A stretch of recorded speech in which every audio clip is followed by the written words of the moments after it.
In this video, I'd like to talk about the math question of the day for Thursday, May 25th, 2023.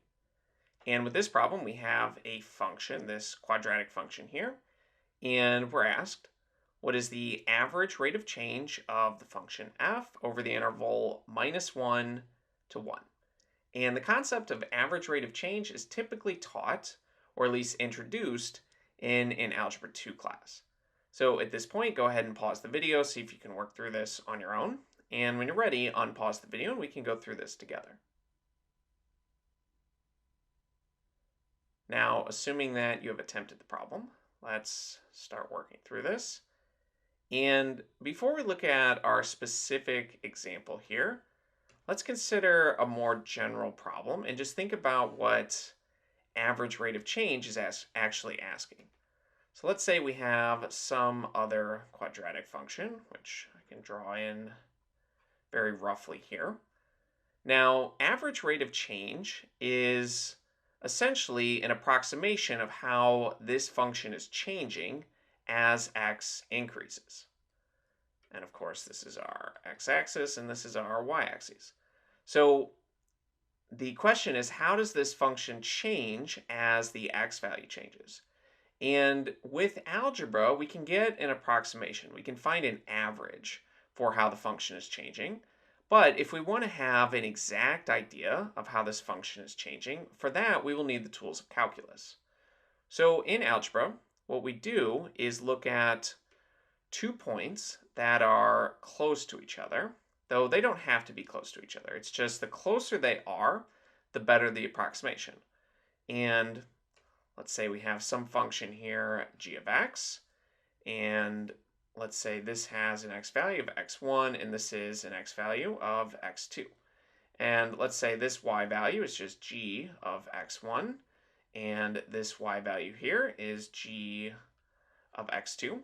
And when finding the average rate of change, what we're doing is essentially looking at the line between these points. So if we construct a line here, this line roughly approximates the steepness of the curve around these points, and it gives us an idea that between these 2 points, the function is going upward. And again, if the points were closer together, like let's say the point was right here and we drew the line, it would more closely approximate how steep the curve is at that point. So average rate of change, remember, is just telling us roughly how steep the curve is at a given point. How is that curve changing? And just so that you have a better idea of what calculus does, just a brief summary of it. With calculus, we look at 1 point and we look at what's called the derivative, which gives us the exact rate of change at that point. And with that derivative, that exact rate of change, we get a line that just touches our graph at that one given point, and this line is called the tangent line. And the tangent line will very accurately describe how steep the curve is at that given point. Again, what I'm saying is that this tangent line will tell us exactly how steep the curve is at a given point. And basically, with these 2 different lines, what we're looking for is the slope of the line, how steep that line is.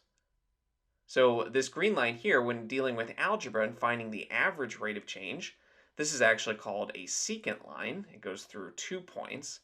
But what we want is the slope of this line here. We want to know how steep it is, and that will tell us roughly how steep this curve is.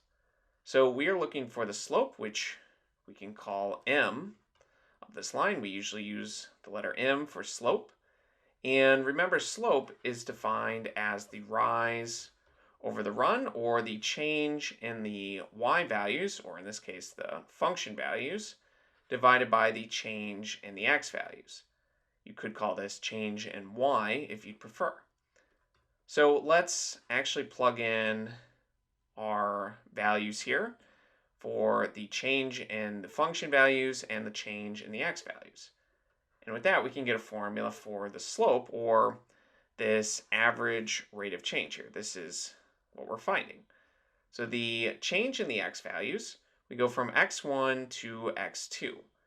So to find what this change was, what this difference is, we could construct a right triangle if we want, but this length here, this change in x, would just be the difference between these points, which is x2 minus x1.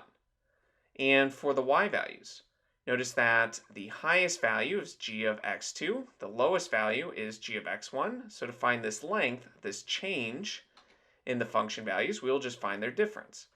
We take the upper one, g of x2, and subtract the lower one, g of x1.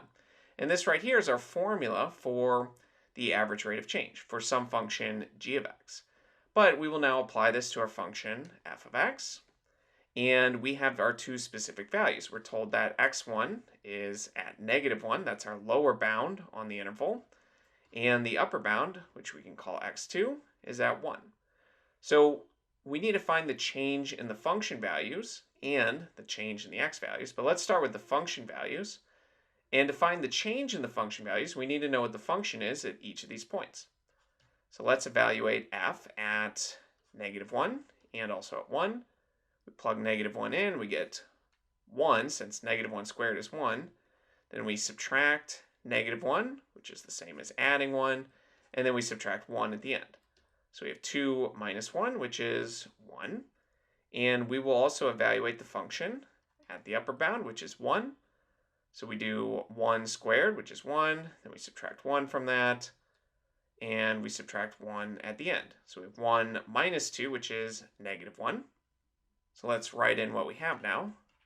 We are finding the average rate of change of this function f, but we're using this formula. We're finding the change in the function values and dividing by the change in the x values. Now, the function values at the upper bound, that is -1, and then we subtract the function at the lower bound, which is 1, and we do the same for the x values. We use the upper bound x value, which is 1, and we subtract the lower bound x value, which is -1, so we're subtracting a negative, which is the same as adding. And -1 minus 1, that's -2. 1 plus 1 is 2. So this simplifies to -1.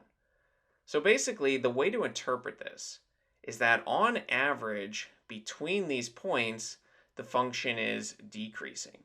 And specifically, if we keep the theme of rise over run, this fraction -1, or this number -1, can be written as a fraction as -1 over 1. And essentially what that means is that our rise is -1 and our run is 1. So on this interval, on average, every time we increase our x value by 1, the y value, or the function value, decreases by 1. And so on average, it is going down like that. But to answer our question here, we have just confirmed that our average rate of change of f over this specific interval is -1.